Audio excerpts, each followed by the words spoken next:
Good morning and welcome to the CBB Super Show, brought to you by FTN Network, always powered by the FTN Network. We do everything sports related. You want to hang out with us. I'm your host, Walter Waddell, aka Dub Deuce 85, coming to you on this Monday morning. It is 10:03 a.m. on the West Coast, 1:03 p.m. for those of you over on that other coast, the East Side. The West Side is still the best side, or so I'm told. I am happy to be here. A new week. The regular season is over. Can you believe it? We have arrived at this point in the season, which Selection Sunday is a mere 6 days away. What? It's crazy how fast this season went by. It's always a bittersweet moment because, I love the season. I don't want it to ever end. But once we get to March, conference tournaments, March Madness, NIT, CBI, CIT, Vegas tournament, all this stuff we have. It's so fun. It's just a great 3 to 4 or 5 week period of time where, you got to have your nitroglycerin pills, as one John Rothstein would say. I've stocked up. Don't worry. I got plenty to go around. And we've already been having some craziness go on with the conference tournaments, man. The bids have gone out for a few of the conferences now at this point, right? UNC Asheville and Drew Pember has gotten himself into the tournament. We won't have to settle for an NIT. I think Asheville probably would have, even if they ended up losing to Campbell, gotten an NIT bid. So we would have had some DFS action for Drew Pember there anyways, and we might have gotten him for a couple of games. As it stands now, Asheville looking at a likely, 15, 16 seed. It would be nice if they got the play-in game, but that'll probably be a little too good for that. But if we did, we get an extra game out of Drew Pember, who has absolutely just been killing it. Okay, buddy. Hey, everyone. You got to go. Just a phenomenal tournament. The Big South tournament, I got the chance to write that one up. I was very excited. My guys from USC Upstate, man, they were going nutty. They had a really phenomenal run there. They nearly knocked off Asheville. They had a chance at it. We know Campbell, coming through with a buzzer beater in the semis there. Longwood getting knocked out early. And here we are, Asheville, and ends up holding off Campbell for a 4-point win, punches their ticket. We've got the man, the myth, the legend, Drew Pember, who is one of those March heroes, averaged 21 and 9, shot 47% from the field. He had a phenomenal string of games there in the Big South tournament against Charleston Southern, 29 and 16, against Upstate, 31 and 10, and against Campbell, 29 and 8. He is somebody that is going to be very, very fun, and I'm looking forward to seeing him get some redemption here. We know he was with Tennessee. It didn't work out. He's tearing up the low to mid majors. Their tickets is punched. They're in plenty more tickets to be punched here. Gonzaga going off against San Fran here. Unfortunately, BYU and St. Mary's, the other one in the WCC semifinals. BYU they were losing to Portland in the second half. They put their foot on the throat and beat Portland. I would have liked to have seen Portland advance there. BYU in their final year in the WCC before making the move to another conference in the Big 12. We know that. They're going to try to win this one.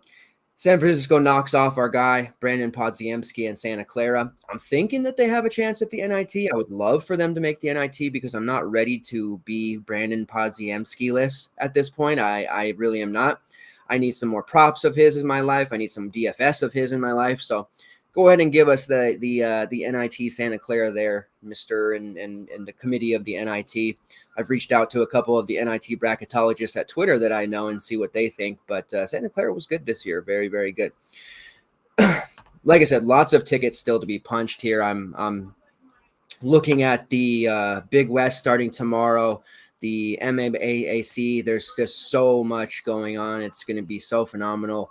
There are some good odds for some of these other tournaments. We'll be talking about that throughout the week and as it happens. The show schedule for this week, obviously I'm here right now, but Tuesday morning, 10 a.m. PST, Wednesday morning, 10 a.m. PST, and then Thursday night, 9 p.m. PST, Friday night, 9 p.m. PST.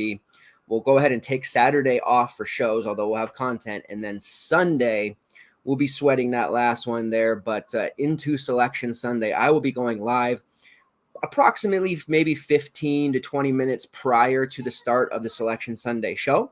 We'll be watching that live. I will have guests on with me. We'll have people popping on. And as the matchups and the pods and the seeds and everything are announced, we will break down the regions, initially giving our first reaction, talking about any betting opportunities, DFS stuff that we like.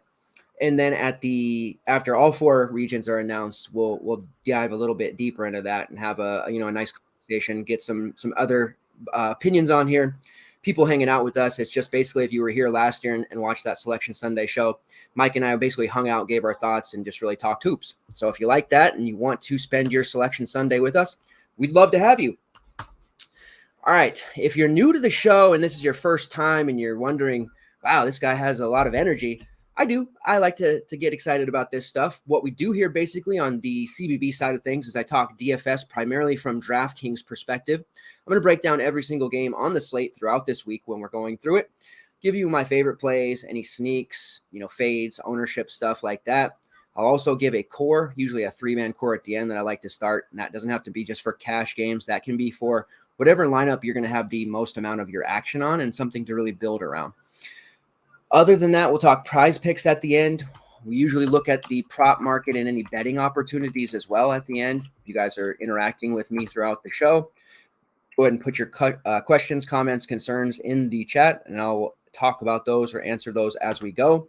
If you're watching this on demand, we appreciate you as well. Make sure you're dropping comments there. I'll come back around before the slate locks, get those answered. But all the comments, the interactions, you guys hit that like button for me. All of those things help the Super Show continue to grow. When people go to YouTube looking for March Madness or college basketball or anything related to that, it helps our show be seen and pop toward the front of the line ahead of some of these other shows. And the more you interact and help me out, the better it is for my exposure, the more, money I'm available to me that I can give away stuff on the show. We're going to have some giveaways. We're going to do some contests. PrizePicks stuff, basketball stuff. I have some coupons for food-related things, so all kinds of goodies going on here.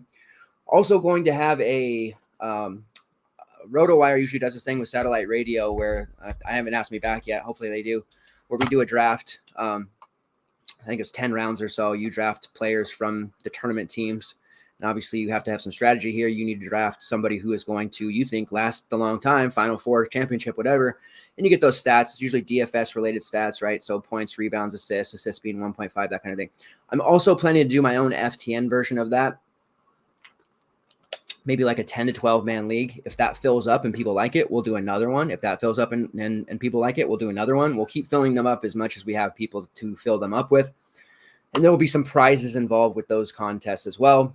We can do free ones, and then also if people are interested in like pay, we can do some pay ones as well. Always, trying to make some more money and build excitement for the college basketball season, the tournament, March Madness season, that is. So lots of good stuff going on. If that's something that you guys are interested in, feel free to DM me on Discord, Twitter, Gmail, whatever. I am definitely going to be rolling that out. When I do have that and the specifics done, I will make sure to post the link for the subs in the Discord first, and then to the people of Twitter there for those that aren't subbed to FTN yet. Which leads me into the next point, FTN subscriptions, 20% off if you use the code DUB. It is scrolling across the bottom there, DUB, D-U-B. 20% off your first month of the subscription. 20% off if you go like the entire year, so an annual price. You want that 20% off top, you get it. Not only will you have access to my collegiate content, but you'll have access to NFL content. I know the season's over, but draft, dynasty, there's a lot of things still in play here for the NFL season. There's never really off. We've got a lot of smart NFL minds on our site that are already preparing for the draft. NBA stuff, tennis, golf, soccer, esports, NHL, NBA, which football stuff's going on besides the NFL, right? XFL is happening. We're going to be covering the USFL once college basketball ends. I go right into covering the WNBA and the USFL. and a little bit of the CFL as well. Those are all some niche sports. I'm the niche sports guy that you'll want to get to know because I am definitely a big purveyor, I should say, of niche sports. So that'll lead us right into the fall where we start college football, and then we're back into the college basketball season again before you know it. We don't even sleep in May, as John Rothstein also says. We end up not sleeping ever, although the older I get, I'm finding that cat naps are becoming a very important thing, and I'm trying to take those whenever I possibly can. Right now, I'm feeling very good. I'm feeling very energetic. The kids are at school. I've had my 3 cups of coffee. You guys can make fun of me. I don't know what your guys' take on iced coffee is, but once you have iced coffee, it's very difficult to go back to a pot of hot coffee. Maybe I'm in the minority there. I even go through and get the old Frappuccino once in a while. So that's what I'm having right now. It is very difficult to go back to a regular cup of coffee when you have those drinks that are, it's kind of like when you get to a certain age. I don't drink anymore, but you go to a bar and you got to order an IPA or a stiff drink of some sort. But then as you get older, you don't really care if you have a daiquiri perhaps or a margarita. If somebody thinks that that's a kind of a weak sauce on your part, it's just they're not paying your bills, they're not hanging out with you, they got nothing to do with you. I don't care. I'm drinking it for comfort, taste, and it's not a big deal anymore. And that's how I feel about iced coffee. So let's get into the slate here. I am perhaps too caffeinated. I'm feeling very good. I feel like I could jump through the wall right now, Hulk style. But we have ourselves a 4-game slate here. Lots of other games. I would anticipate here's what we're looking for DK when they post a slate, to leave the games blank, right? So that they can fill them in as conference tournaments happen. Look for 2 slates tomorrow, a morning slate and a main slate. In the morning, we're going to see, the first batch of Power 5 games, which are typically the bottom feeders. Those slates tend to be very high scoring. You have to, account for that. Just like yesterday was extremely high scoring. So there's going to be a lot to factor in. This game's running super late into the night. Sometimes the slates won't even happen until, later on or late into the night when they actually come out. And that's why we're doing some morning shows this week, to account for that, because sometimes we go live and the game sets aren't ready yet. So that's where we stand. That's what's happening this week. All kinds of goodies that I am going to be every single day with you guys. The only day I'm taking off is Saturday, and after that, I am going to be here. Oh my gosh, can it be? Is that Pete Cole in the chat? What's up, Pete? Man, I wish I knew you were around, dude. I'd have you jump on right now and talk hoops with me. Pete Cole, the real GOAT. He just called me the GOAT, but he's the real GOAT. That guy's on satellite radio, does shows in Arizona, North Dakota, Germany, Istanbul, guys everywhere. Good to see you, Pete. I'm happy that you're stopping by. All right, so let's get into the first game here. We're going to talk about a little bit of action that we normally don't get.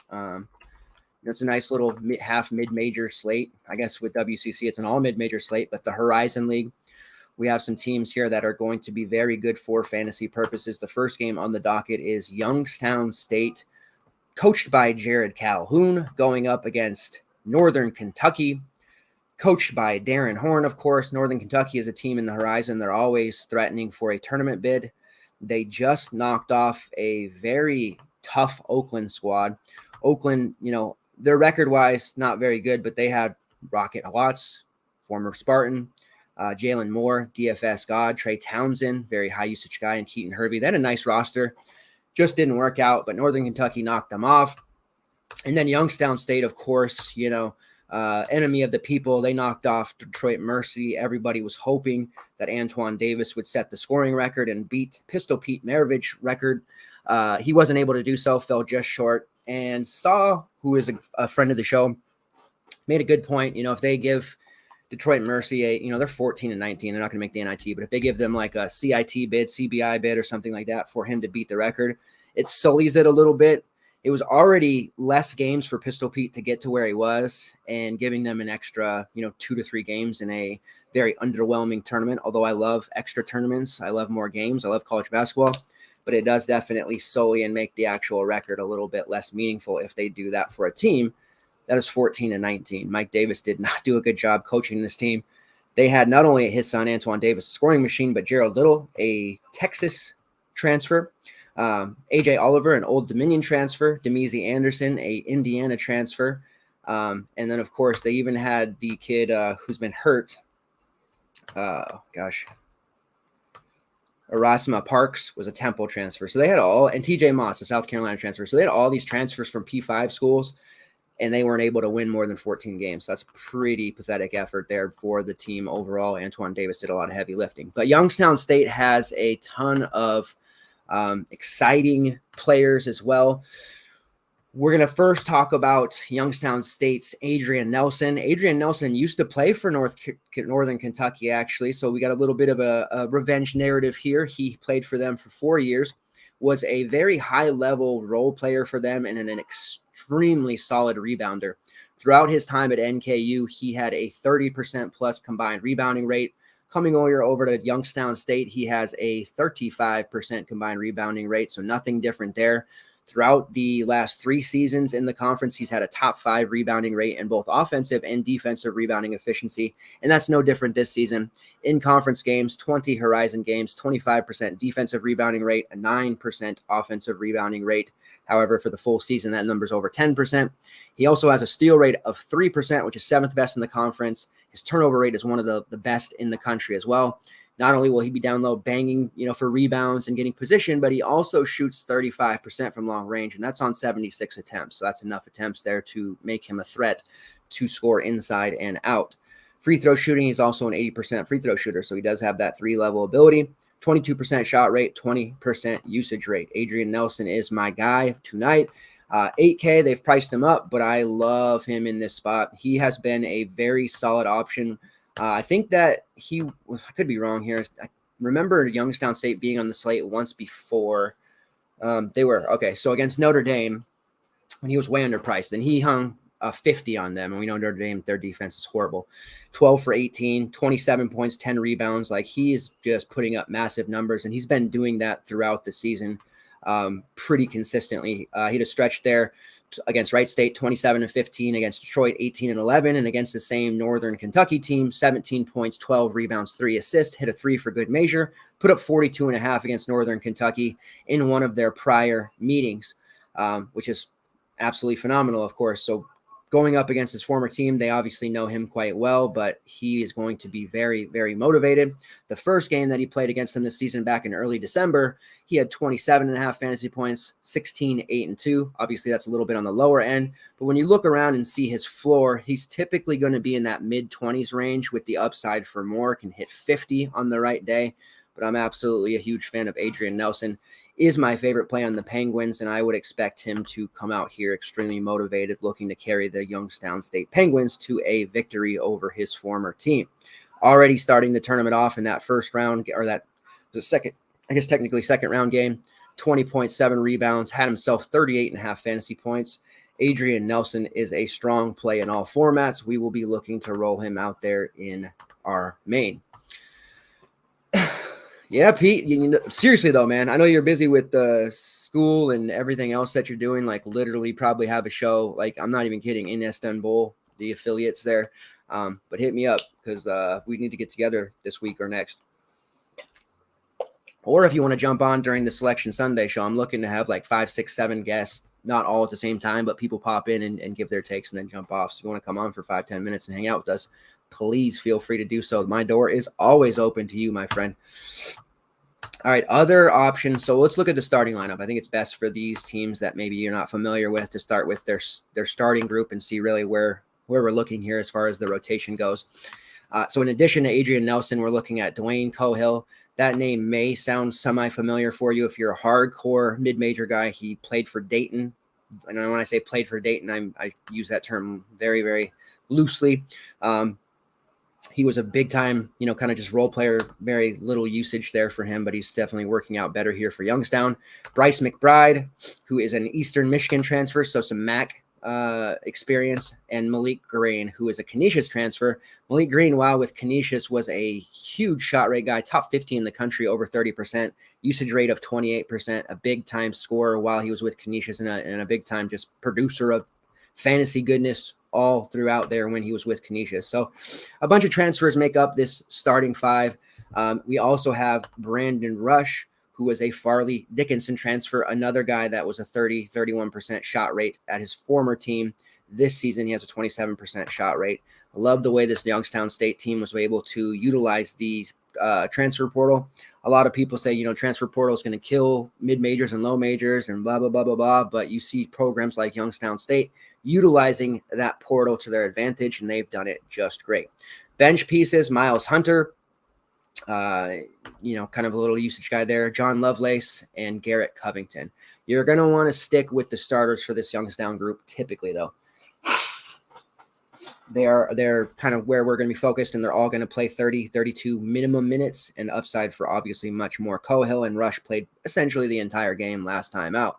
And in addition to Nelson, Rush had 15 points, Cohill had 17, McBride 6, Malik Green 8, 9 rebounds for Malik Green. He's going to contribute in a lot of different ways. Looking at the rates for these guys, Dwayne Cohill leads the team in usage at 25.5%, 23.6% shot rate, 26% assist rate, shooting 45% from long range. That's top 40 in the country. He is an 87% free throw shooter, so he's very good there. Drawing almost 5 fouls per 40. Cohill, at this stage of his career, a very valuable member of the team and somebody that is going to be able to score in a myriad of ways. Malik Green, 24.7% shot rate. He has a combined rebounding rate over 30%, so another big-time rebounder next to Nelson. Both of these guys don't leave a lot of rebounds to their opponents or their teammates. Very low turnover rate for Green.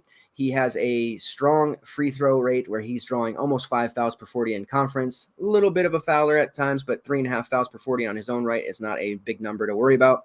Brandon Rush has a shot rate of 27%, shooting 40% from long range. Already talked about Nelson, and then Bryce McBride.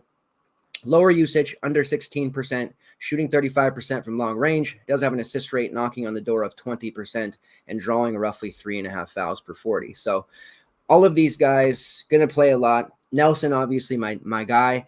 Dwayne Cohill is priced at 7-1. I think he's very much in play as well. And then value-wise, Bryce McBride at 4K as a starter, getting a guy that's going to play 30, 35 minutes at minimum at 4K is a very good play on a short slate, especially. Brandon Rush is 5-2, and then Malik Green is 7-7. So priority order for me might be different than some, but Adrian Nelson, Bryce McBride, Dwayne Cohill, then Brandon Rush, and then Malik Green last. I think a lot of people will be looking elsewhere besides Malik Green, but he could very easily be the highest scorer on this slate here in the right opportunity going up against NKU. Don't sleep on him if you're running multiple lineups and you're looking to get a little bit of leverage there from the chalkier plays like a Cohill. He's the best way to do it. Now, they blew the doors off NKU when they played last at the Beagley Center, which is a home game for Youngstown State. It was 74-56. I mentioned Nelson's scores there. Cohill had 15 points, 6 assists. Green had 13 points, 9 rebounds, a couple of blocks, so a lot of success for him. Brandon Rush had 18 points, knocked down 4 triples. Bryce McBride did not score, but he had 4 assists, a steal, and a rebound.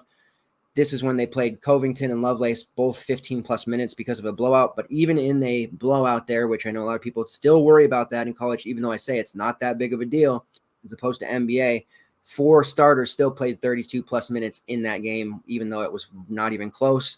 And Lovelace and Covington, if this one stays closer, expect their minutes to dip back below 15 and Bryce McBride's to go back up over 30. So I'm very, very confident and comfortable using any of the starters, knowing that this game is going to lead to a lot of minutes for them on both sides.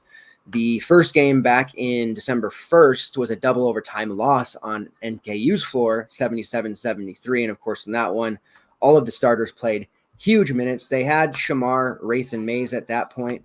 He was playing starting earlier in the season, missed time, and now he's been sporadically in and out of the lineup. So he was a starter then, but Bryce McBride off the bench, 35 minutes in that double OT, and clearly one of their big factor guys at that point as far as being on the floor. He had 4 points, 4 assists, 3 rebounds, and a steal. Adrian Nelson had 16 and 8. Dwayne Cohill had 21 points, 3 rebounds, 3 assists. Malik Green, a big game, 21 points, 16 rebounds, and a steal with an assist. And then Brandon Rush off the bench had 4 points and 1 rebound and a steal. But, of course, McBride and Rush are now starting, so we have to move them up, and they're both strong plays. I really like the leverage Malik Green play. It's not going to be in my main, but I would not be shocked to see Green put up a hellacious score that people are just going to be shocked about. And as long as he stays out of foul trouble, he could really do some damage here. So that's the breakdown on Youngstown State. Let's go over to Northern Kentucky. Northern Kentucky, they've got some familiar faces here.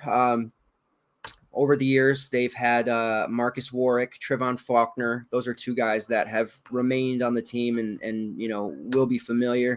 They no longer have, Bryson Langdon, Chris Brandon.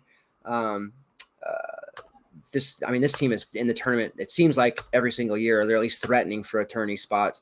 But with Langdon gone, Faulkner has been stepping up. Marcus Warwick, those are your two main guys. Looking at their rates, let's pull that up now. This team continues to be just in the thick of it every single year. Marcus Warwick, 31% shot rate, 28% usage rate, shooting 38% from long range, has a 21% assist rate. Faulkner's shot rate, took a little bit of a dip this season. Got all the way to almost 30%. 2 years ago when NKU was really crushing it. It has taken a dip to 21.8%. It's back up to 23% in conference play, though, which is top 22 in the conference. Usage rate, 19%. His turnover rate is very low, shooting 38% from long range in conference, has a steal rate of 3%, which is top 11 in the country, drawing about 3 fouls for 40. So Faulkner had some regression throughout the years. He used to be a much stronger play, but definitely somebody to not fully sleep on. He has a ton of experience. Sam Vinson, a 23% shot rate, 23% usage rate, 19% assist rate, shooting 33% from long range, and a steal rate of 4.3%. He is a starter playing roughly 35 to 36 minutes per game. Doesn't get talked about a whole lot in mid-major circles, but definitely an important player. Xavier Rhodes, 19% usage rate, 27.5% assist rate, shooting 44% from long range. So you're seeing here a team that can definitely light it up from deep. Chris Brandon, the former Detroit player, he actually is still on the team there. This is his 5th season. Just came off a 13-12 game, so very solid. His shot rate and usage rate aren't super high, but he has been continuing to see here in late season 30-plus minutes, so he's on the floor. He's really out there for his shot blocking ability and his rebounding ability. He is number 1 in the conference in offensive rebounding rate, defensive rebounding rate, offensive rating of 4th best in the country, and his true shooting percentage is the best in the conference. Sorry, not 4th in the country there, but 4th in the conference. His block rate is 3.5%, steal rate of 2.6%, shooting 69% from the field. Very high percentage looks on all of the continual putbacks he gets. The rebounds for Youngstown State, they're a really good rebounding team. They'll be tested here going up against Chris Brennan, who's a bit undersized, but obviously a very good rebounder. Now, Northern Kentucky is one of the worst teams in defensive rebounding rate. Their offensive rebounding rate is average, but they don't do a good job on the defensive side of things. And Youngstown State is definitely a solid offensive rebounding team that should be able to take advantage of this. If they get Brennan in any kind of foul trouble, they're going to have free reign. We could see multiple players on the Youngstown side just get 8+ rebounds with very little effort. I think price-wise, Warwick at $8K, he's more of probably a GPP type of look. I would rather personally pay for Nelson at that price. Warwick is going to do a tremendous amount of shooting. That is his primary objective. He doesn't have a ton of peripheral upside, although he will contribute there, which definitely hurts some of that top-end upside. Brandon at 7.3 with his lower usage rate, that's a kind of a tough price, but he very well could be somewhat like South Carolina's Josh Gray, where he could get 15 rebounds, but only score 6 real points. Little pricey for that stat line, but definitely worth a shot. Sam Vinson, who I mentioned, doesn't get enough talk in mid-major circles. I actually really like him in all formats at 6'9". I think he's a bit sneaky here. He's taking enough shots, and he's contributing in all categories. He did foul out in that game against Oakland, but he's a very good defender, gets a lot of steals, adds up to his upside. There is still some upside there at 6'9" price point. Xavier Rhodes, the other starter there, played 35 minutes in that first tournament game. Typically going to be in that 25 to 30-minute range. He's okay at 5K. There's definitely some 4X, potential there. Probably not going to go too much further over there. And then again, Trevon Faulkner was like 7-8K a couple of seasons ago. Now he's sitting there at 4.8. Like, it's really hard for me not to feel really excited about that price for him. He's taken 30 shots in his past 3 games, 2 of which he shot 11 times minimum. So he's out there shooting a ton of threes. He's taking a ton of shots. Another guy that's not going to give you a ton in the peripheral category, but at only 4.8, playing mid-20s minutes and potential for more, depending on, foul issues for some of the other guys. That feels like a pretty strong value. I don't think because of his fallen rates, he will project too well, but that's one of those ones where if you watch games, the computer misses it, you don't. Like, he's going to be on the floor taking shots when he's out there, and his rates have been much better lately. And at 4.8, really, if he gets us 18 fantasy points, we're not dead in the water. We don't feel bad about that. Even if he were to score 15 at 4.8, like the 3x mark there, I think that's just fine as well. So I'm definitely liking Faulkner. I'm definitely liking Nelson. Those are two guys I think I'm above field on compared to the rest. And Faulkner might be a play that gets me in trouble, but legit was an 8K plus player only 2 years ago. I don't know, man. He's feeling like at 4.8, just way, way too cheap. His role this year, be damned. I think he's going to pay off, and this is going to be a fun game. All right, moving on to the next one here. Corey's Gym, Arkansas fan. What's up? He doing a little bit of crying this weekend, but Corey's a tough guy. He'll get over it. His hogs will get back on the hog. Hashtag dad's joke. All right, so BYU versus St. Mary's. BYU's on borrowed time. I think they're probably getting beat. I wrote up the WCC preview, a week or two ago. The fact of the matter is the WCC, the top two seeds get to the semifinal, and typically over the last decade, we've seen the title game consist of the top two seeds about 90% of the time. So we're probably headed for another Gonzaga versus St. Mary's showdown. I'd love to see BYU pull the upset on St. Mary's, honestly. I'd love to see San Fran pull the upset. Bubble teams, obviously, are really clenching their cheeks, hoping that St. Mary's and Gonzaga can take care of business tonight, because if they do, then Bubble has, the Bubble teams are a little bit safer there, because St. Mary's and Gonzaga are already in regardless. So we'll see how that turns out. We'll see St. Mary's, knowing they're in, they'll play a little bit looser, and typically teams that are loose and not too nervous here, tend to play pretty well.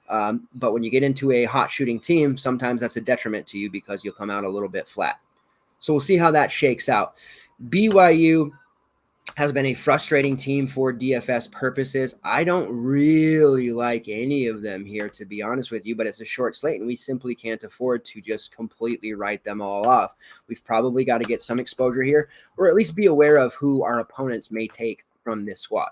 Now, looking at it here, they've had two tournament games already. They beat Portland 82-71. Most recently, that was on Friday. I was hoping for the Portland win. And they beat Loyola Marymount 73-63. Those were two teams that could have made some noise in this WCC tournament, but BYU took care of business. Looking at the Loyola Marymount game and how BYU used their rotation, because BYU is pretty deep. We typically see them go 9-10 guys. Sometimes we've seen 11. In the LMU game, they started with Jackson Robinson, Spencer Johnson, Rudy Williams, Gideon George, and Fusani Traore. And that's typically who they're going to start with. We're going to see Richie Saunders, Dallin Hall, Noah Waterman, and Atili. That's right, all come off the bench. Now, typically, Fusini Traore is your guy with the most upside on this team, but he's also a big-time fouler. And in that LMU game, he had 7 turnovers and 4 fouls. He was way too just all over the place.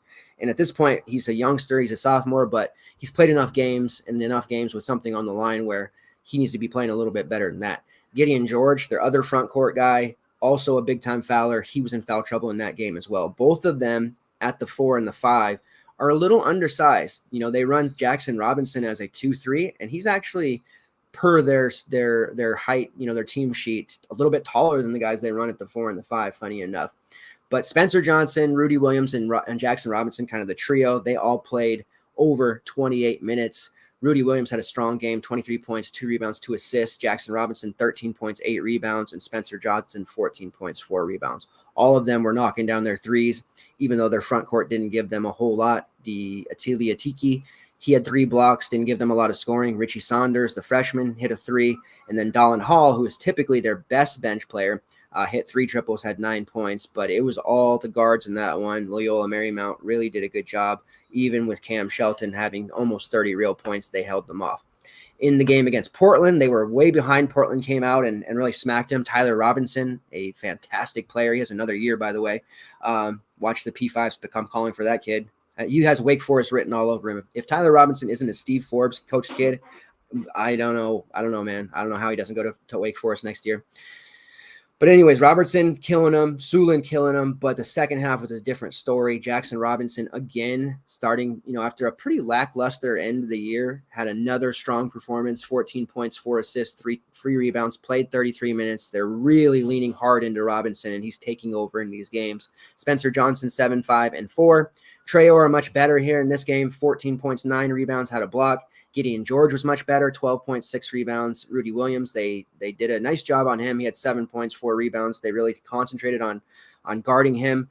And in this one, Richie Saunders played 24 minutes, had 18 points, hit 3 triples, 7 rebounds. He was a big part of what they did in the second half. That comeback, he had some big shots for them. So the freshman Richie Saunders probably looking at some additional minutes here today. And Dallin Hall played over 20 minutes, shot 2 of 7 from downtown. That's mainly his game, but they allow him to take a ton of shots when he's on the floor. Hall is not contributing in much other categories, but his shot rate, especially lately, has been sky high. In conference, it's over 20%, and he's been taking a lot of threes when given those minutes. He was a starter up until the last game of the regular season, which was against San Francisco. Now they're bringing him off the bench, which is just a different look for instant offense. Hurts his value slightly, but definitely still cheap enough at 4.6 that I don't mind him because, like I said, at a short slate, he could very easily get hot, hit 3, 4, 5 threes, and all of a sudden he's paying off 4.6 with ease. We also have the Richie Saunders kid at 3.6, knowing that his minutes are starting to bump up, so you do have a value option there. I think Rudy Williams at 6.6, a little too rich for my blood. I think Traore at 7.8 is just an okay play going up against that St. Mary's front court. St. Mary's very difficult defensively. Gideon George, 6'5", same thing. I'm kind of off of him. Spencer Johnson's a little too high. You do have Atili Tiki as another value option at 4.1, but a lower end option. I think my favorite BYU play, and honestly think he's valid for a main team spot, would be Jackson Robinson, who's sitting here at 5'6", has been playing the most minutes through their first 2 tournament games, and is taking on a bigger share of the offense recently and also contributing in other categories besides scoring. Looking at his overall rates, they're not going to super impress you for the total season. 20% shot rate, an assist rate below 15%, steal rate of about 2%, block rate of 2%. He is shooting 35% from long range, so he does have that going for him. But you have to look at the most recent numbers, and in conference, he has the 20th best block rate. He also does not foul very often. You've got a team of foulers basically around him, which has afforded him additional time. He was coming off the bench at the beginning of February there after missing a game, but they got him right back in the starting lineup. In the last 3 games, he's played 30-plus minutes. His usage rate has hung around 20%, and he's taking a lot more shots, and he's contributing in other categories. His defensive prowess has also stepped up in a big way, and he's contributing in the categories of steals and blocks, and overall that defense is giving him more minutes, because people forget that sometimes when you're playing excellent defense, you're usually going to be on the floor, which gives you more time for stats. So Jackson Robinson, the former Texas A&M and Arkansas transfer, playing very well for BYU. I do like him quite a bit here for this BYU squad. Looking at it, since it's only 4 games, we can go into it a little bit more. St. Mary's did beat BYU 71-65 in their last game. Traore had 16 and 6. Robinson was very well shut down. Rudy Williams had 12 off the bench. They messed around with Noah Waterman. He played 26 minutes. We may see Noah Waterman play some more minutes to counteract that St. Mary's front court. So that is worth noting, that the almost 7-foot Noah Waterman potentially getting a spike in minutes. He typically plays under 15, but it is worth noting that he played those additional minutes there against St. Mary's. The first time against St. Mary's, he didn't play at all. So kind of a GBP long shot dart type of play. You can definitely look at him. He's only 3.5. Give him 18 to 20 minutes. He can pay that off. St. Mary's, they're also pretty high. This game in general is just, man, it doesn't move the needle for me, but St. Mary's is the side you definitely want to look at from a DFS perspective. And they're not so high that you can't use any of them, but they're probably about where they should be. Logan Johnson at 8.2 is clearly, this feels like the Texas A&M spot when they're on the slate. It's kind of like you don't love any of their guys except for Wade Taylor, and he's always priced appropriately or where he should be or too high. That's kind of the case here with the Gales of St. Mary's. Logan Johnson's just been playing lights out this season since transferring over from Cincinnati a couple of years ago. He's been with St. Mary's now for 4 years, and he's really developed into a go-to guy. 8th best usage rate in the conference, 10th best shot rate, 7th best assist rate, 7th best steal rate, 8th best fouls drawn rate, and he has playing the 6th most minutes percentage-wise and he's shooting about 34% from long range, 55% on his 2-point field goals, and 70% at the charity stripe. So Logan Johnson is the guy here. There have been some very close games for St. Mary's to close out the season. They had a couple of overtime, performances, and then they turned around. BYU, the first time on BYU's floor, they won by 1, and then it was a close game against BYU on St. Mary's floor where they won again by 6 points. So either way, we're probably looking at a close game, and Johnson's just playing supremely well right now. He played all 40 minutes against BYU last time they played, 27 real points, 7 rebounds, 2 assists, 2 steals. A lot of people like to look at the freshman sniper, Aiden Mahaney, because he's such a gifted scorer, but it makes people, I guess, perhaps forget about Logan Johnson. And since playing BYU, he's rattled off some huge games. Following the game against Pacific, 29 points, 7 assists. Against Gonzaga, the close loss there, 27 points, 5 rebounds, 3 assists, a block, and a steal. Got to the foul line, shot 11 for 15 at the foul line, generating points there, creating something out of nothing, become a 3-level scorer.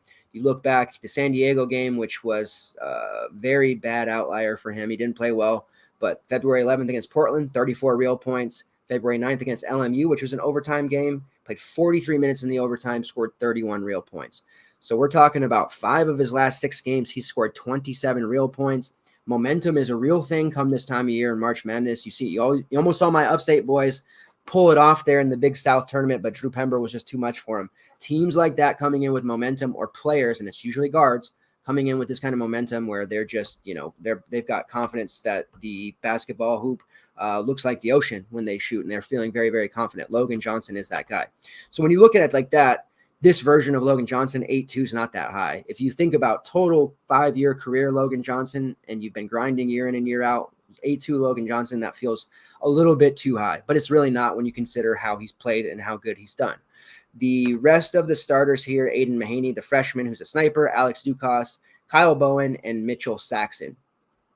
Now, bench-wise, we'll see, a little bit of August Marciulonish. That is Sarunas' son. If you guys are old Sonics fans, you would know him. He's played for a couple other teams. But we also saw, most recently against Gonzaga, Joshua Jefferson, who's a freshman for the Gales, play 23 minutes. So there is a very short rotation to be had here for the St. Mary's squad.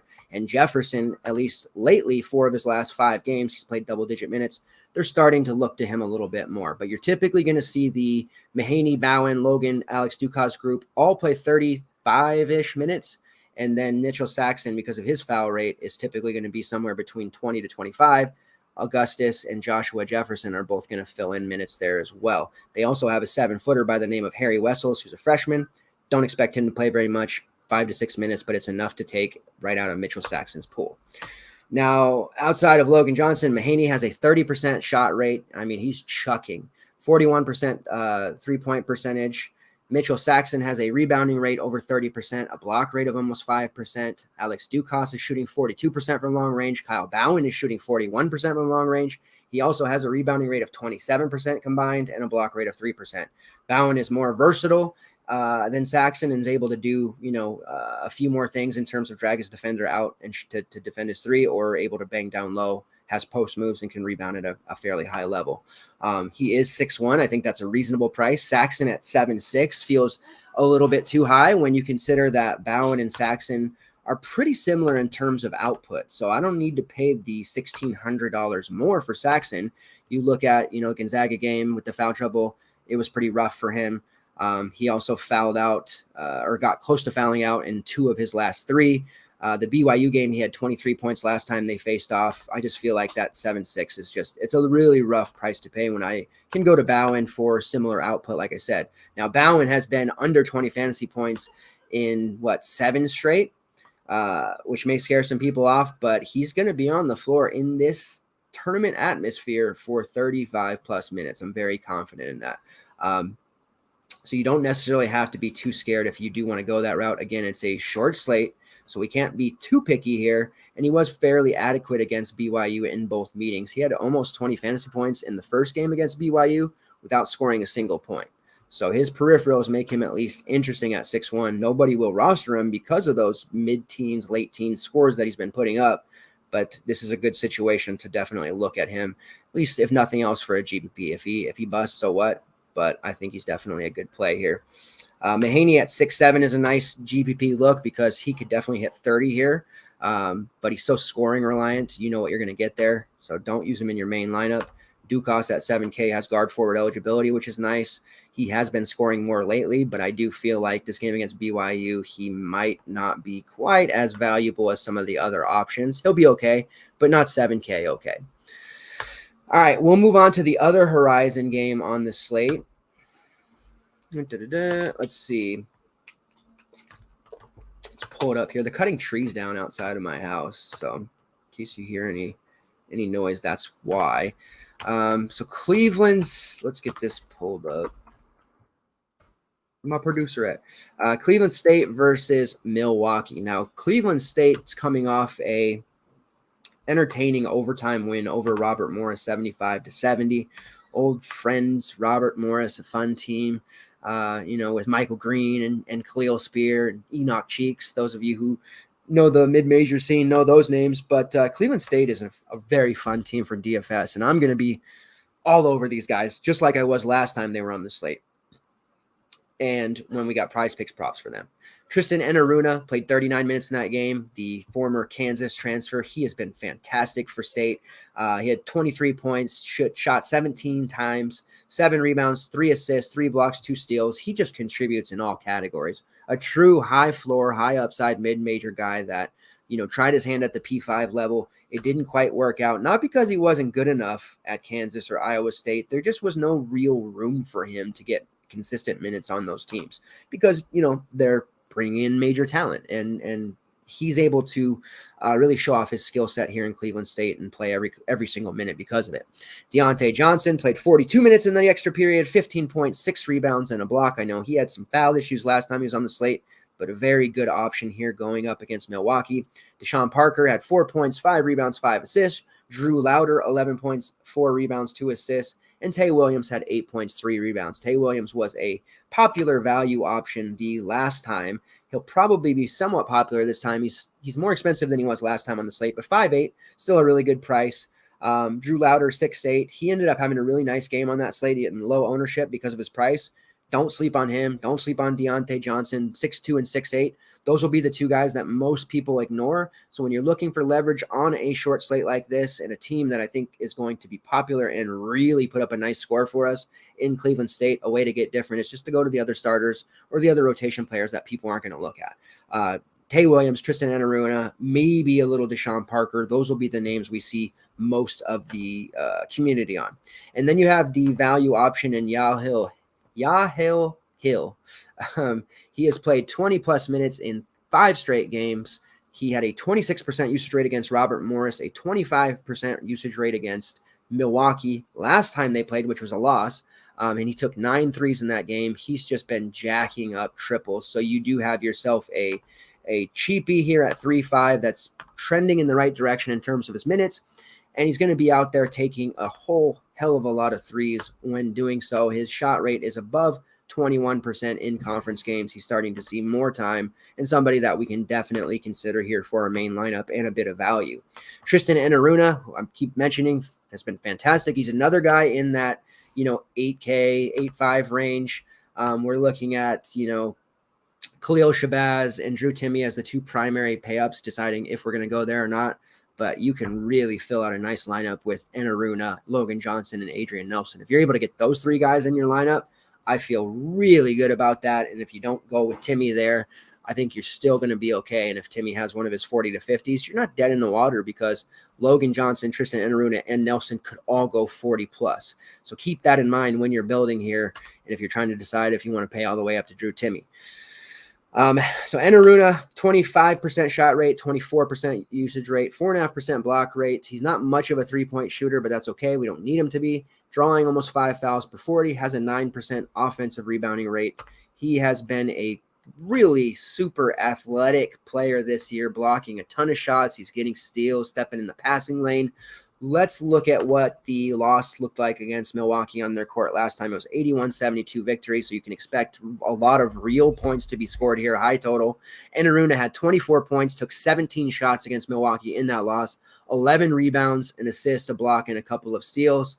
So you're looking at a really solid bet, probably a 75% chance or better even that he's going to have a double-double against this Milwaukee team. In that game, Tay Williams went nuts, 21 real points, 11 rebounds himself. Deshaun Parker had 8 points and 9 rebounds. Drew Louder struggled. Deontay Johnson got into foul trouble. Yahel Hill shot 3 of 9, as I already mentioned. So you're really primarily looking at the Enaruna Williams-Parker group with Yahel Hill, and then Deontay Johnson and Drew Louder as your GPP options once again. Looking at the rates for Tay Williams, 23% shot rate, 22% usage rate, 8.5% offensive rebounding rate, and a 3.5% steal rate. So definitely got to start my lineups here with Tay Williams and Enaruna. That combo is I'm going to be all over them. You look back on the 17th against Wright State when Tay Williams was on the slate at 3.6. At least we have him a little bit higher, so it's not a no-brainer price, but it's still pretty low. Tay Williams does offer us some versatility with his guard forward eligibility. Always like to have players such as that. And then just bringing up Drew Louder one more time. He had 32 against Wright State there at like 4% ownership at 6.5, barely much higher than that. Drew Louder is a guy that has a shot rate of 26%. He played for Holy Cross during his freshman season. He had a usage rate over 30% and shot over 40% from long range. Then he went to Eastern Michigan, only played a couple games, didn't work out. Now he's here for Cleveland State doing some serious damage, shooting about 35% from long range, 3% steal rate, which is 6th best in the conference, an assist rate of top 25 effective field goal percentage, and a top 15 shot rate. So do not sleep on Drew Louder. I implore you. He is a very solid option for sure. All right, Milwaukee side. In that game recently against Cleveland State, the season finale, BJ Freeman scored 31 real points, 8 rebounds, 3 assists, shot 12 of 13 from the foul line, 3 of 6 from downtown. This team has some names. Vin Baker, who is Vin Baker's kid, took a tour at Boston College for a while, didn't work there, hasn't really played. So he got the, I believe, token start there. He ended up barely playing. Moses Bol, who is the cousin of Bol, who plays for the Nuggets. You'll have to tell me if he plays for the Nuggets still. Probably not. But wherever Bol is, that's his cousin. And then the cousin of former NBA player Manute Bol. So some name value here for Milwaukee. But those are just two guys, that likely outside of that, like I said, token start, won't play much. They're under 10-minute guys. So you don't have to worry about that. The starting lineup on that was different. Other guys to look at or stat lines to look at from that game. Justin Thomas played 36 minutes, 9.7 rebounds. Ahmad Rand played 29 minutes, 12 points, 11 rebounds, 4 blocks. He looked really, really good. Angelo Stewart, 6 points. Kentrell Pullian, 8 points and 3 rebounds. The Ahmad Rand first he was at Memphis. Then he was at Oregon State. He has a lot of athleticism. I thought he was going to work out at Oregon State because he literally can jump out of the gym with his hops. He has ridiculous athleticism. It just didn't work out for him at that P5 level. Here at Milwaukee, he is got the 4th best block rate in the nation, 1st in the conference. He has the 8th best offensive rebounding rate in the conference and the 16th best defensive rebounding rate. Overall, he has a 30% combined rebounding rate. He is shooting 64% inside the arc, about 23% outside the arc, but he is able to shoot that. And he was 41% last year, just on 25 attempts though. But he's able to step out and hit those threes if they give it to him. His shot rate's 21%. His usage rate's 19%. He does get called for 5 fouls per 40, and that's been the main issue for him.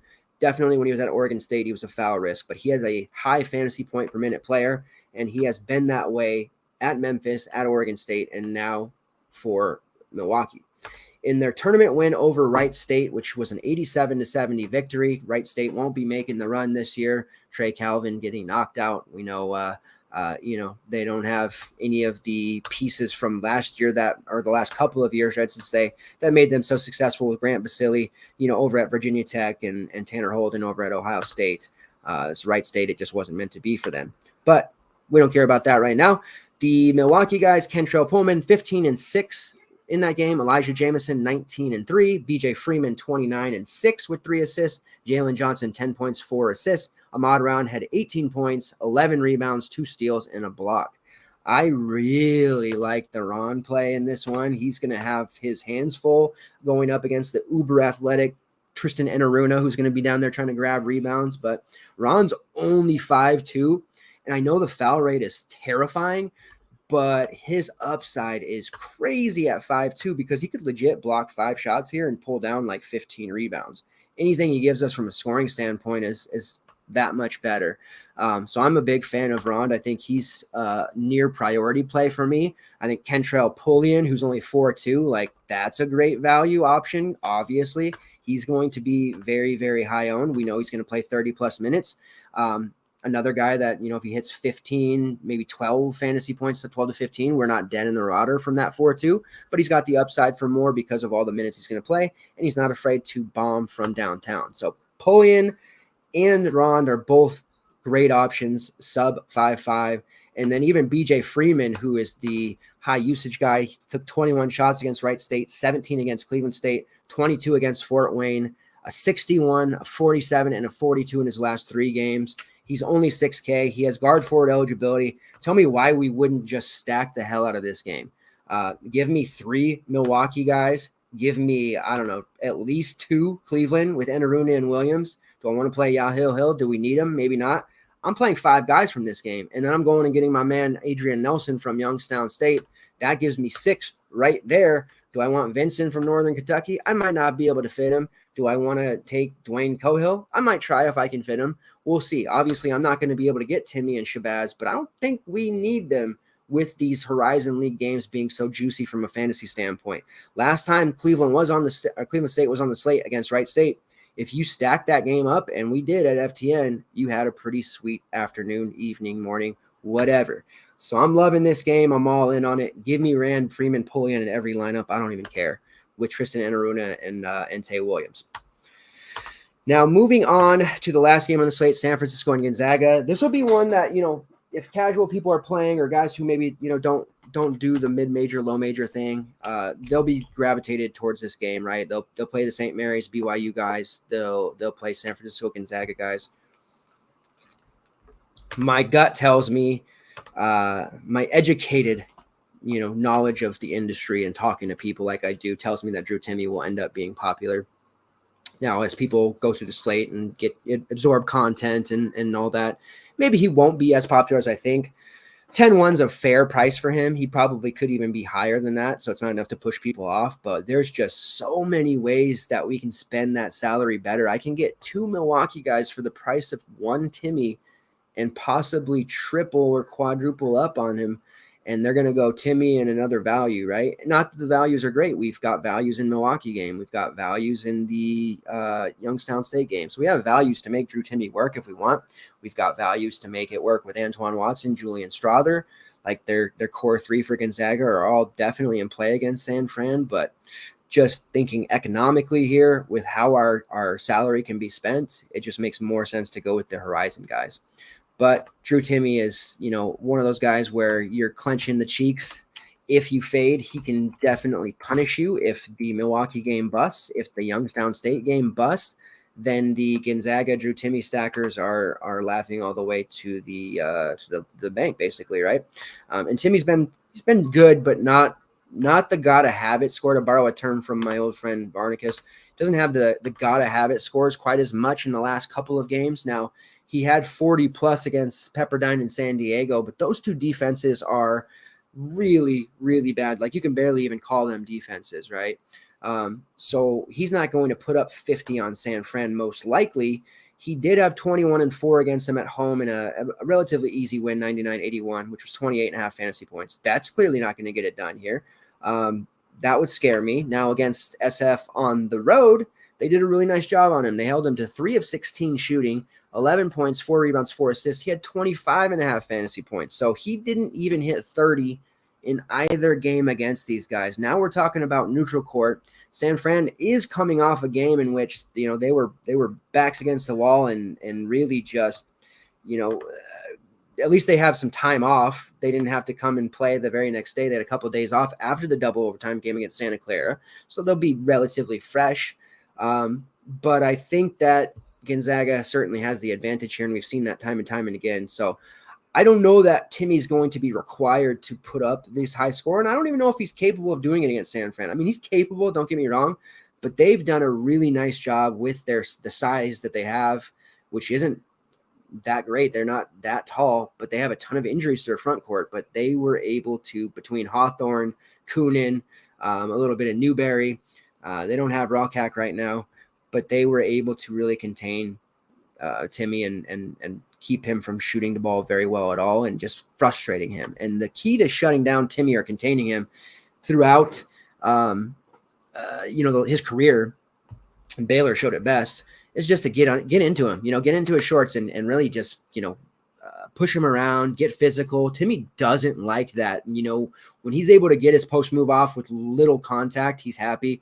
When he gets an open jumper, he's happy. But if you get up on him and you really play that, like, that dude at the YMCA that's just trying so hard and he's just, that's not a foul. What do you mean? You're like, you got a bloody nose. Like, okay, cool, man.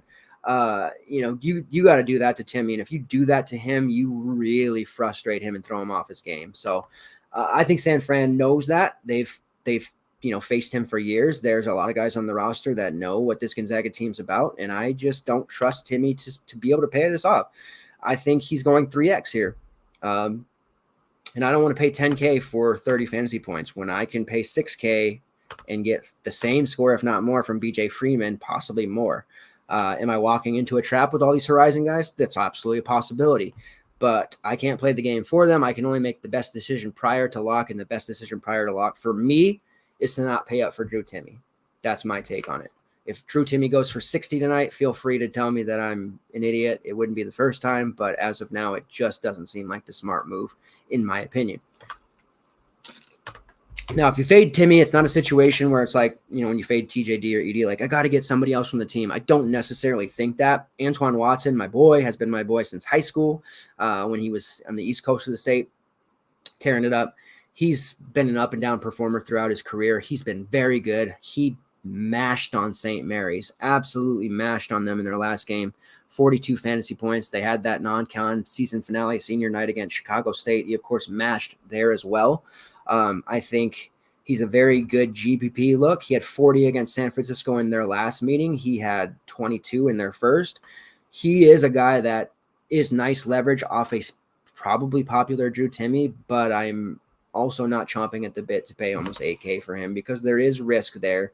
There's foul issues at play. There is times where he disappears from games. So I'm a little leery there. I think that the reason he did so well against San Fran, I only watched about probably like 10 actual game minutes of their last performance against San Fran. And when I was watching it, Timmy getting all that attention, what was happening was Watson was getting a lot of weak side stuff and just, he wasn't the focus of the defender and he was taking advantage of it. So we might see something similar to that. We might see San Fran say, you know what, Timmy's not going to beat us. If Watson's going to go off, then yeah, at 7-9, he's got that upside, but I just can't justify using him in my main. Out of the three top or most expensive Gonzaga guys, I would go to Julian Strother for just a couple hundred less than Watson at 7-7. I've always been a Strother guy. A year and a half ago, I said, watch out, Strother's going to be that guy once everybody graduates. And he has. He's been putting up 39 to 40 fantasy points.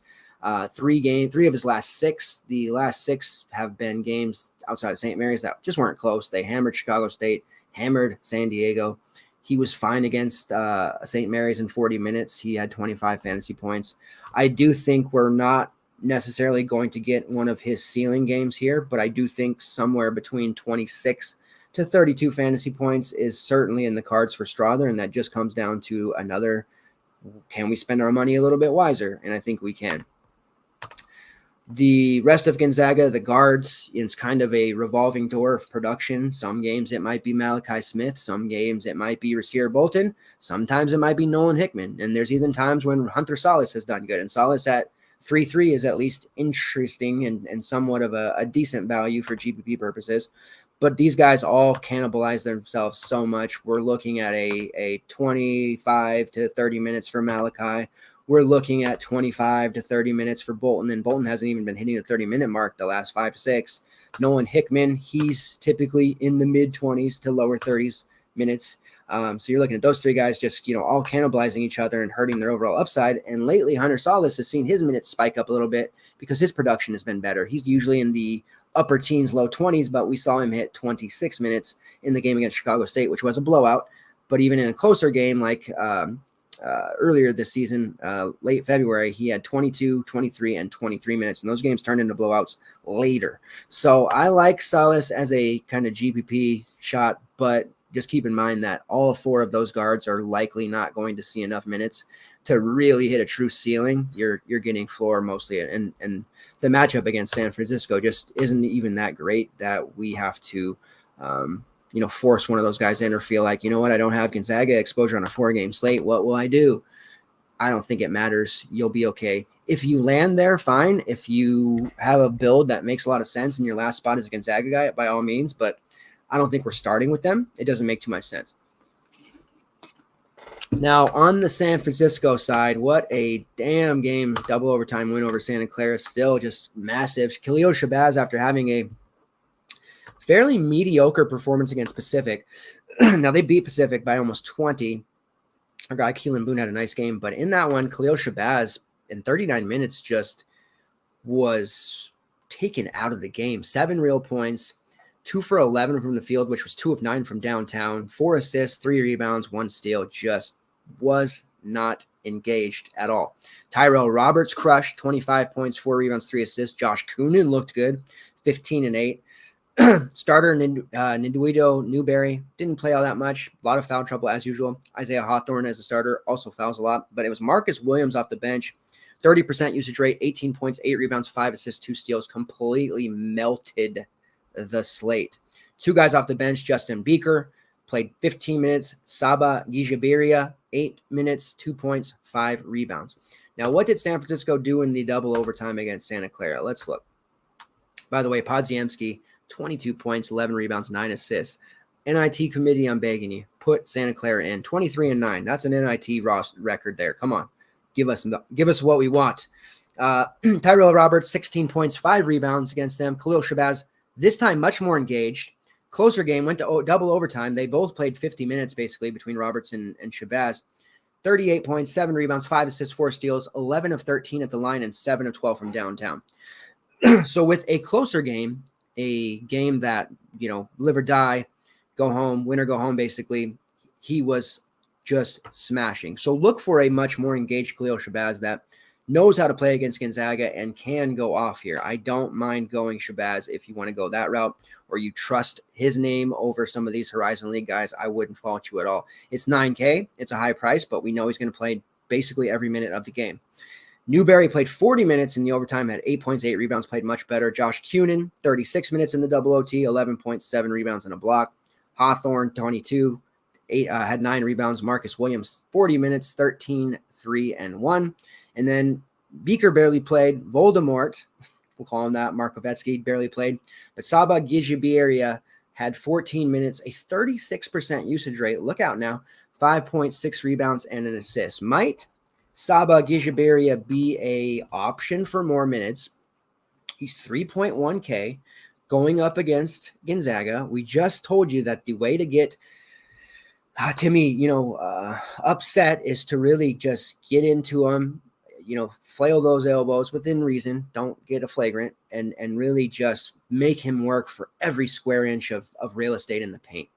Voldemort's 7'2", 270 pounds. They'll use his fouls, but he's not very athletic. Saba, 7'1", 250.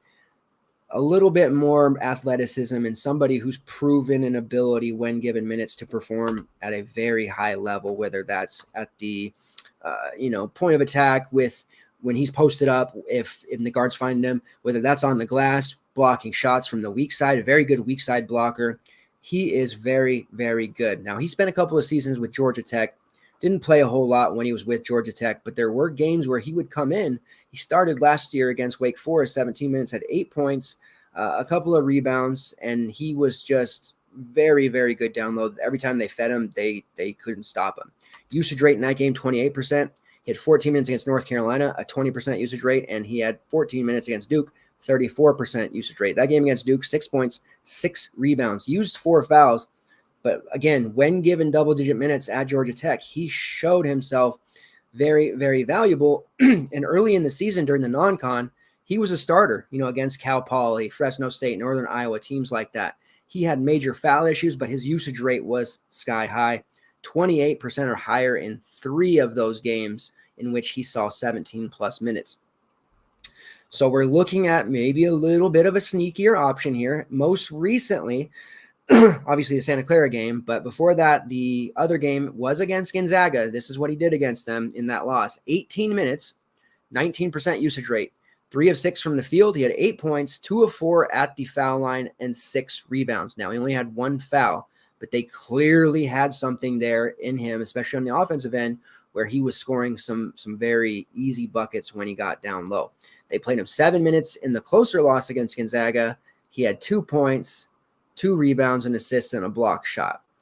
Even that wouldn't kill you at near min price with 7 minutes because he's essentially hitting a 2.5, almost 3x there in that time. Very high fantasy point per minute number.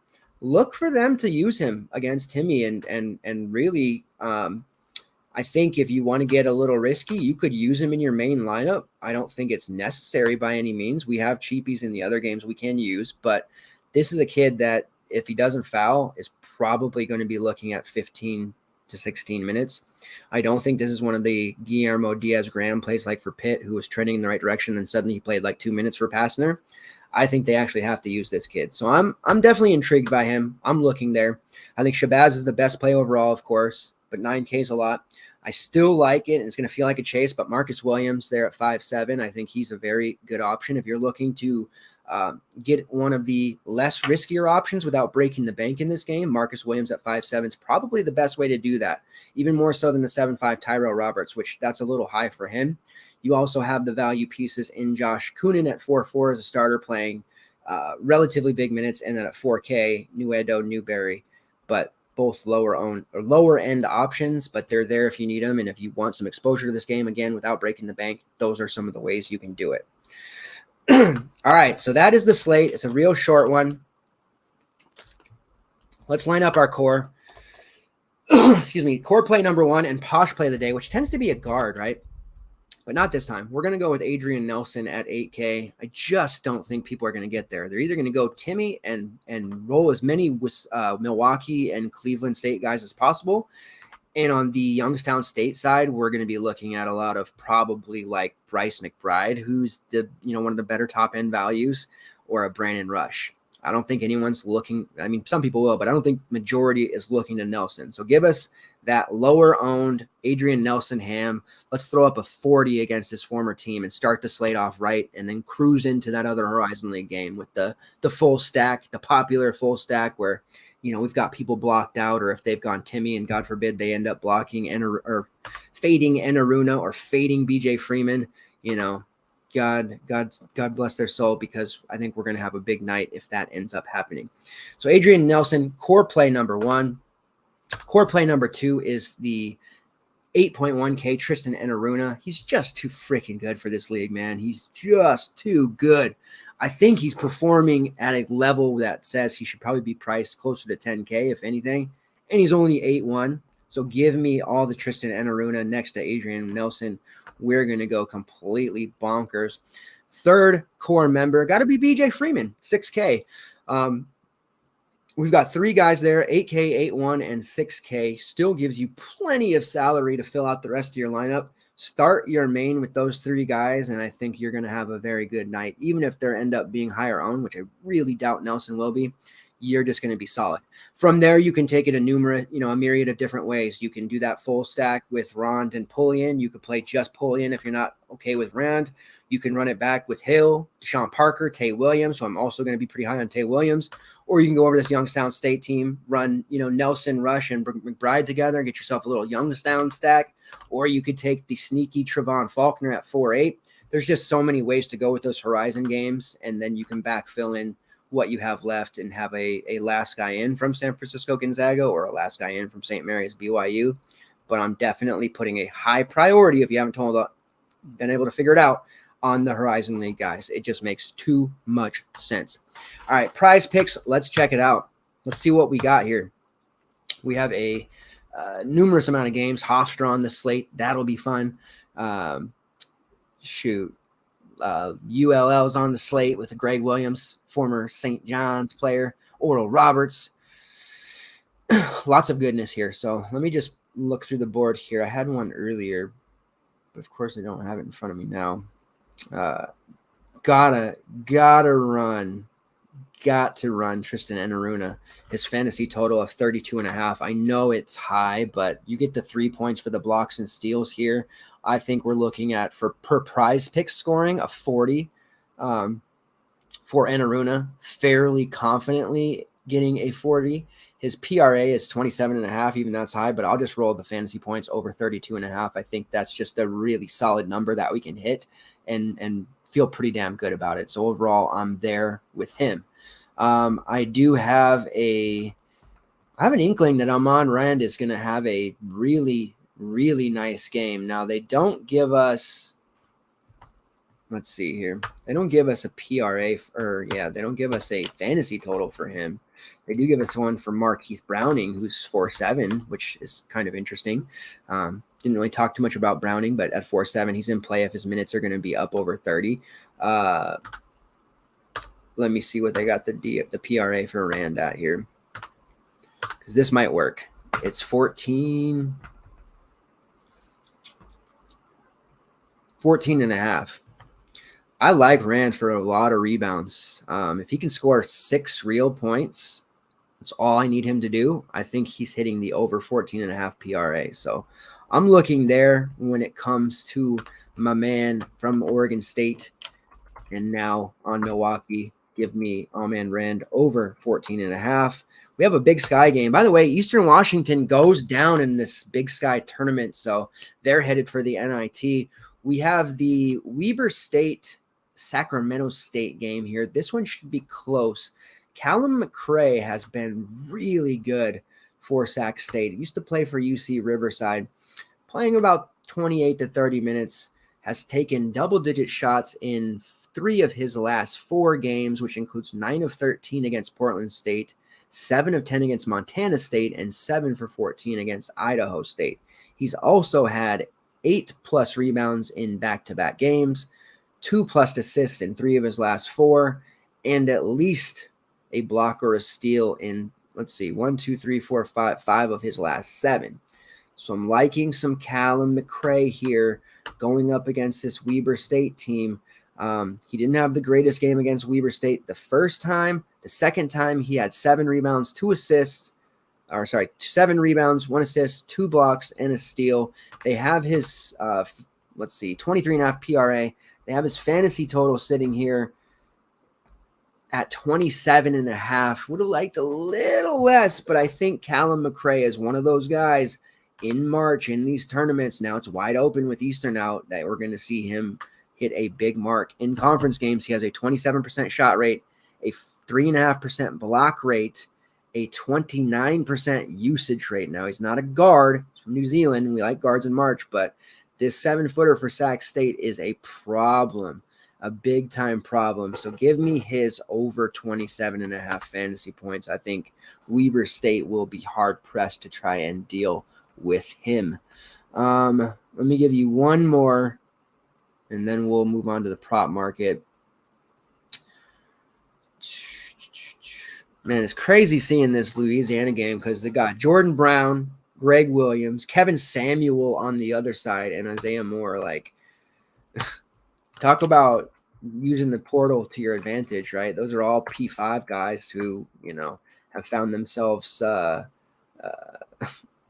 gone and doing some big things at the low to mid major level, which is nothing to be ashamed of. This Louisiana team at 25-7 with Jordan Brown crushing it, Greg Williams. Now they're going up against South Alabama. This is in the Sun Belt tournament. South Alabama has made a run with wins over Appalachian State, Southern Miss, and they beat James Madison, which they weren't supposed to beat JMU. That happened just yesterday.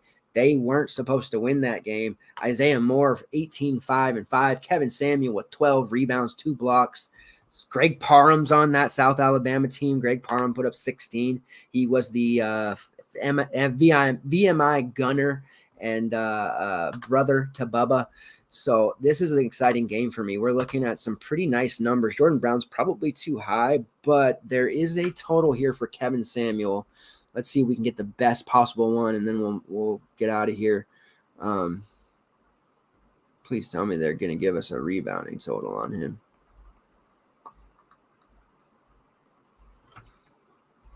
8. Let's see, can we get away with that?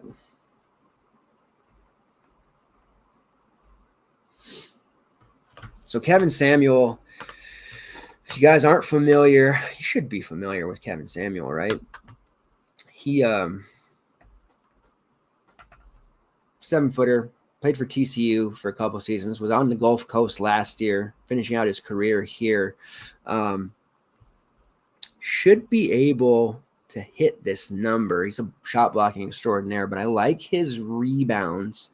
Last time against Louisiana, he had some foul trouble, so that might scare you off, but he has had 15 rebounds in this tournament alone. He's had 2 games of double-digit rebounds. One was 15 and one for 12. In Southern Miss, he had 5. Now they have it at 18.5 PRA, which is okay, but they have his rebounding total at a number that I do find to be advantageous at this moment in time, which is sitting there at 8. I'm on the over 8 rebounds going up against this Louisiana team as long as he doesn't get into foul trouble. Just a really inspired game there, performance against James Madison. Again, in a team in JMU that they weren't supposed to win. Now, looking at his rebounding rate throughout the years, he's constantly been 30% combined. This year, no different, 35% combined. But in conference games, is the 4th best defensive rebounding rate at 23.5%, 10th best offensive rebounding rate at 10.7%.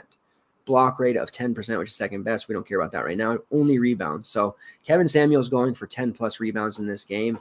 You can roll the over 8 rebounds there and feel pretty good about it. That one I am sure of. All right, let's get into DK.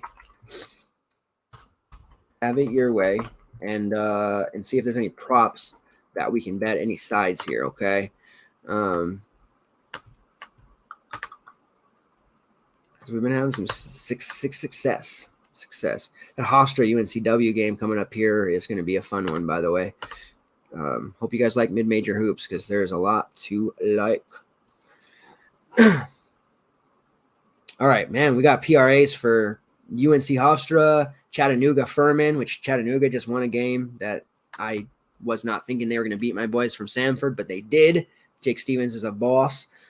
St. Thomas versus Oral Roberts is on here for PRAs and props. Northern Kentucky Youngstown, South Alabama ULL. We got some real nice prop betting opportunities here for some schools that aren't normally on these slates.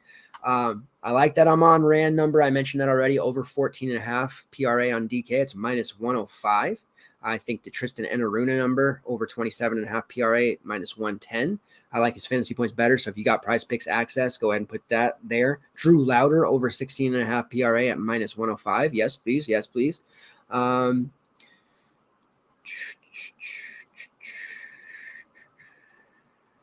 Let's see.